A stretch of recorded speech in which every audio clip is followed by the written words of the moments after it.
At the far end of time, when all lights have ceased from the universe, and existence is not but an infinite abyss, a roar will pierce the endless nothing. Within the void, life still clings on when all else has perished. Watched over by their herald, a race of bizarre creatures inhabit the last remnants of a land that floats through the eternal night. Beings of incredible power garnered over eons of evolution, now condemned to oblivion along with the rest of reality. These Endermen, though, decide that to simply fade from existence was never an option for them, and that they must persist, no matter what it takes, no matter the cost.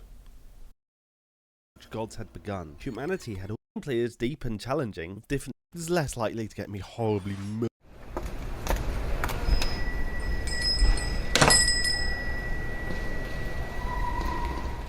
Drifting through an endless void are the last remnants of a shattered planet, kept alive by the failing laws of a dying reality. So long have the fragments drifted that rock has decayed into sand, and sand into something else. A porous enderstone, supported by a bedrock of obsidian that itself has decayed, only not quite so much. Even here, though, life continues. Forests of alien coral trees sprout from the sponge-like surface, and from them are built the ender cities that tower over the fractured landscape, each one of them teeming with the mysterious Endermen. From them, end ships set sail across the void, traversing the fragmented ring that orbits the core of the Enderman's once unified world. There among the obsidian spires, the last guardian of the Endermen dwells, the mighty Ender Dragon, charged with protecting its people for as long as they may stave off the end of all things, for their race, along with the whole of reality, was dying. Over stretches of existence, longer than it is possible to comprehend, the Ender people have developed certain abilities that had given them an edge in survival, even when all other life had perished, not least of which was their capability to teleport at will, to anywhere they could see. Using this ability, they had managed to escape death when dark energy had torn apart their planet, hopping between fragments until the upheaval had ceased. Even this tremendous power was no longer enough, however. Every day more of the land crumbled into the abyss, and soon there would be nothing left. They needed a new world, a new existence to live and thrive in. How could they though? There was nothing in their reality to build from, other than the fragile pupa, and even then dark energy would eventually tear it apart. Then again, there was nothing to say that their salvation had to lie in their own reality.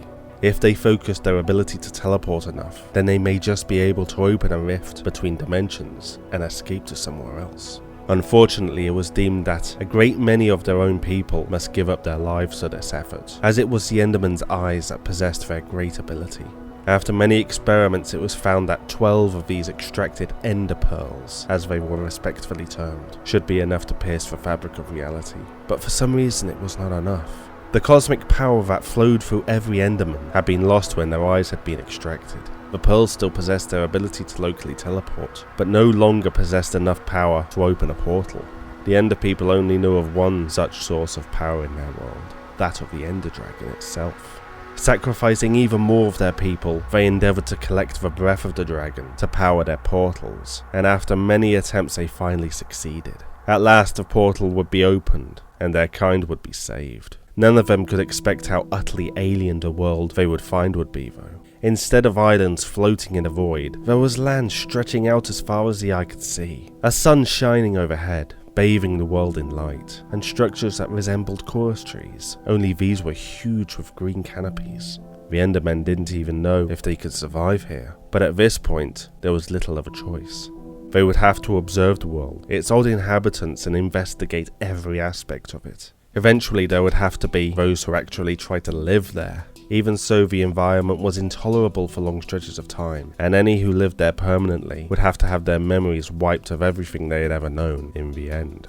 Furthermore, the villagers of the world were terrified of the Endermen. In an attempt to blend into this new world, the volunteer would have to have their appearance altered to better match that of the locals. Getting an exact match proved to be virtually impossible though, but so long as they looked close enough, it was deemed that they should be able to come and go unnoticed. There was one last problem, however. Endermen had the ability to communicate through gaze alone, part of the power of their eyes.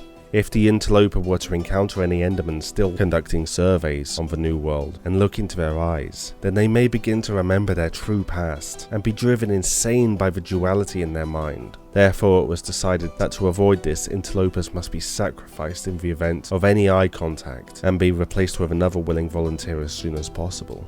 In time, all of their people may have to undergo the transformation simply to survive in the new world. But for now, the interloper would work tirelessly, exploring the lands and building an infrastructure the Endermen would eventually use when they migrated en masse. This, though, was a complete mystery to the lone volunteer. They explored out of curiosity, built out of necessity, and survived simply because they must. Alone they would face the world, no knowledge of their past, and forge forward for a future they may never know. Hi everyone, I hope you enjoyed the video. If you did and want to support the channel, then please consider subscribing and hit that bell so that YouTube might possibly inform you when a new video comes out. If you want to go that bit further, please feel free to support the channel on Patreon or go and buy some merchandise on Spreadshirt and Teespring. Links are all down in the description. Other than that, have a great day and I'll see you next time.